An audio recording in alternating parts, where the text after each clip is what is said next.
call the meeting to order. We will start with the pledge of allegiance. Everybody will stand. The flag is up that way. I pledge allegiance to the flag of the United States of America and to the republic for which it stands, one nation, under God, indivisible, with liberty and justice for all.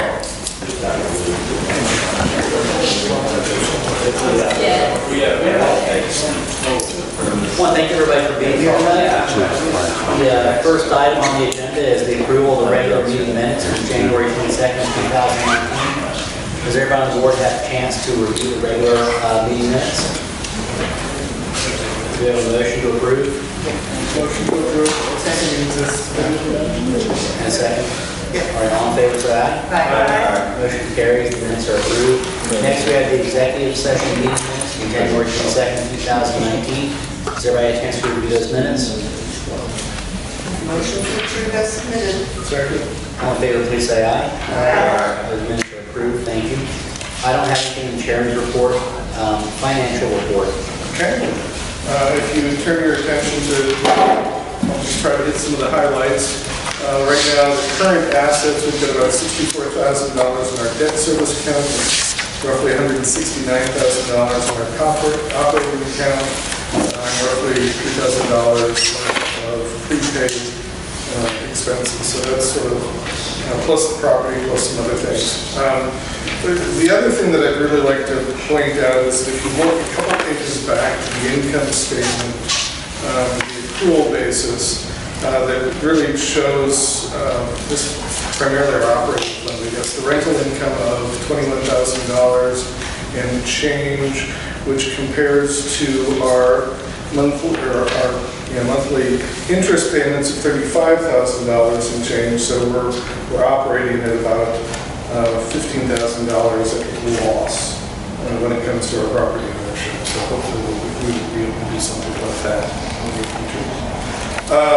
And then that's really sort of the highlights. I mean, we can go through all sorts of other things and look at details, but those are the major things that we really like to draw attention to. All right, thank you. Does anybody have any questions? All right. You know what, I do have a question. So did that happen because of the collision? I think that primarily. Some of that, but we never were. We've We're never. never covering what Right. interest we owe. Right, but it's probably just worse than we have any process. Right. Yeah.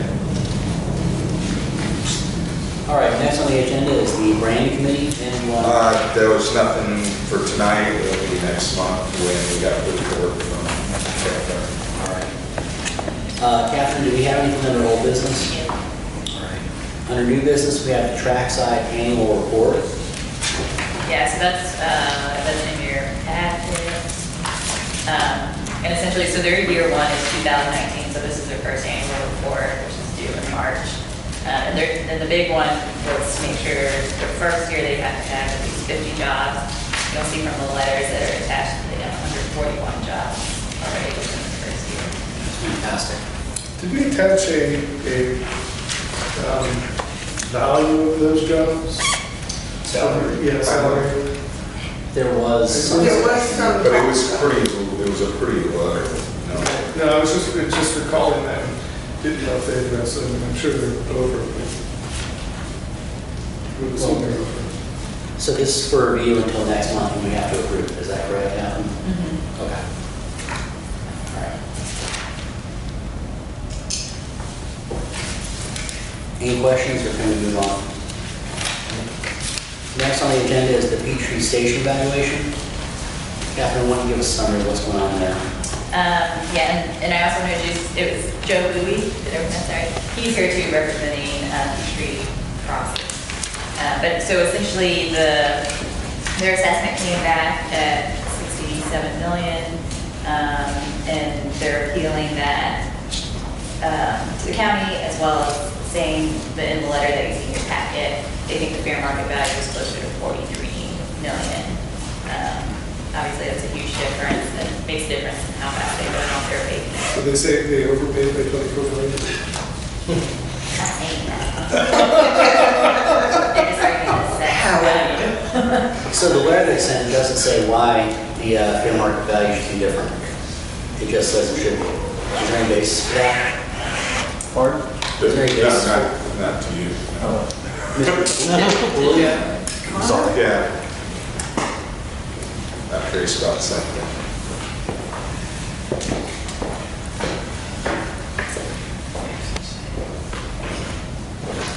I probably mispronounced your name, I'm sorry. Can you say it again? Stan?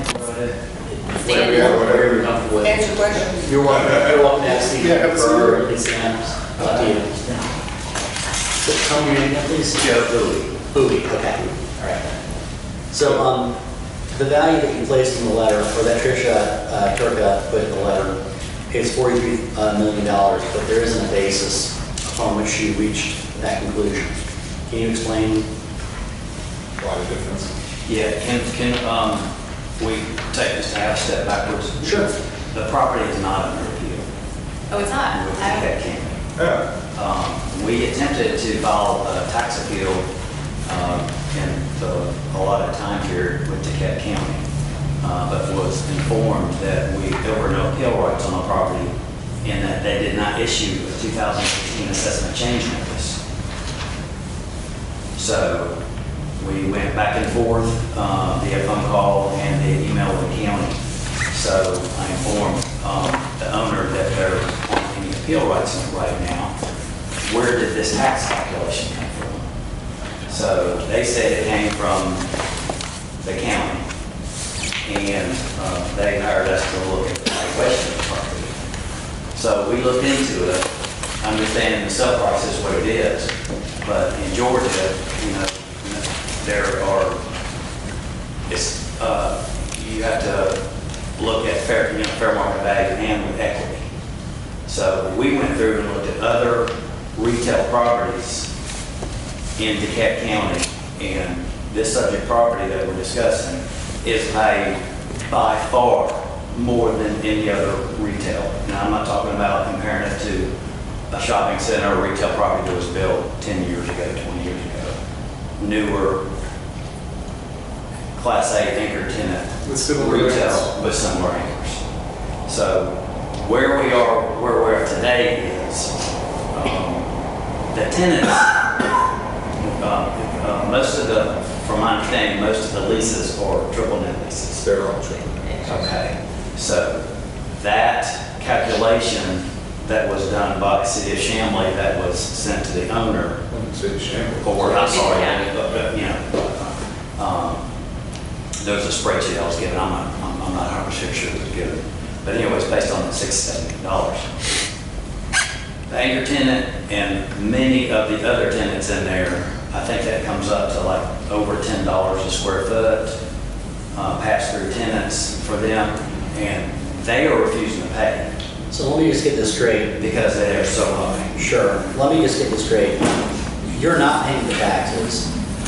You're passing through the taxes that you're not paying to the tenants. Correct. Okay. Well, I'm not. That's what's- Not you, but you're here representing the owner. Okay, so you're not having to pay the taxes. You're charging the tenants for the taxes, which means the abatement's producing profit. Correct? Because you don't have to pay the taxes. And now you're complaining that The valuation. the valuation is too high. But you haven't really provided a basis for it in anything that I've seen. And you have, the sale price was $67 million, correct?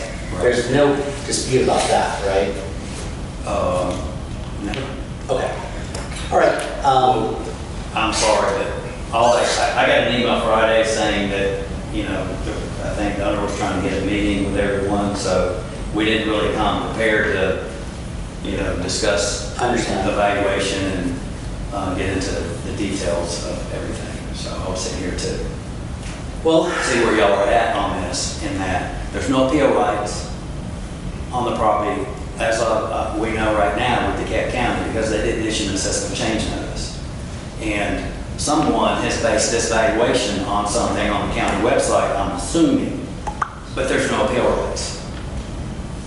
And when you compare those taxes, and these other anchor tenants are looking at their taxes, they're paying with other similar But properties. you understand David's point. We do. I okay. mean, you're not paying any taxes, the taxes are being abated, and these tenants just got a rental increase because you're passing through a valuation that you're not paying any taxes on to begin with. So it's kind of hard to sit here and justify why we should say, yeah, let's lower the valuation when. Couple of points also, the MOU is not based directly on the tax assessor's value anyway. You all provided, not you, but somebody on your behalf provided a valuation report to us that we approved months ago. As of this time, there isn't anything in this letter that I could even consider.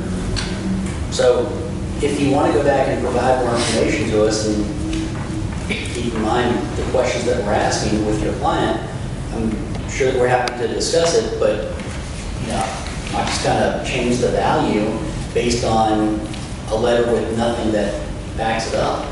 Absolutely. We would be more than willing to come back at another meeting, I guess, in this forum or Sure. at a meeting in time of your. I don't know that we need to do it here. I think we need to do it before our next meeting. Yeah, I would suggest you Yeah, all reach out to I'll reach out Kathy. to Tricia, and if you have a card, leave your card. Absolutely. And I'll put you an email to set up a meeting, so we can discuss it, make a date. Okay, thank you very much. We really appreciate it. All right, thank you. Our next item under new business is lifetime membership for Keep Shanley Beautiful. Yeah, that was my request to put on there. Looking at the budget for this year, we actually have allotted some money for joining organizations and dues and that. We, to my knowledge, have not used any of it or have anything in place to do it. And Keep Shanley Beautiful just recently did a training session, and in that training session, they showed some stuff that other cities have done where the cities, businesses, and other organizations have all participated with their beautification. And so it seemed logical to me that, if Keep Shanley Beautiful can help keep our downtown pretty, it benefits us as an organization. And they have a lifetime membership deal for $250, which is really not even a fraction of what we budgeted for. It seemed like, hey, one time we're done. We're on their website forever and ever as a supporter of keeping our downtown pretty. Sounds like a good idea. I'd like to motion that we instruct Catherine to make that application and payment to Keep Shanley Beautiful to be a lifetime. Second.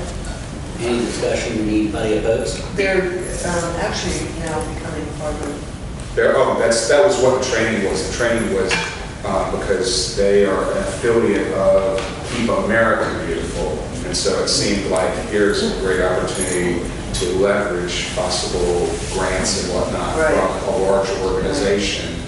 And we could sort of have a say in that as the downtown. And they have bought a lot of vinyls and stuff that are a lot, more directed than Keep Shanley Beautiful was. So I think it's a great organization, and I'm all for it. Will we have a second? All in favor?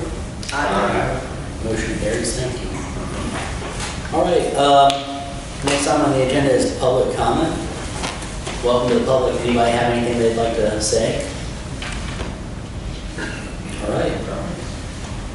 All right, if there's no public comment, do we have a motion to go to executive session? Motion to go to executive session for the purpose of discussing or approving some real estate transactions. Second. All in favor, please say aye. Aye. All right. Thank you, everybody. 7 Oaks.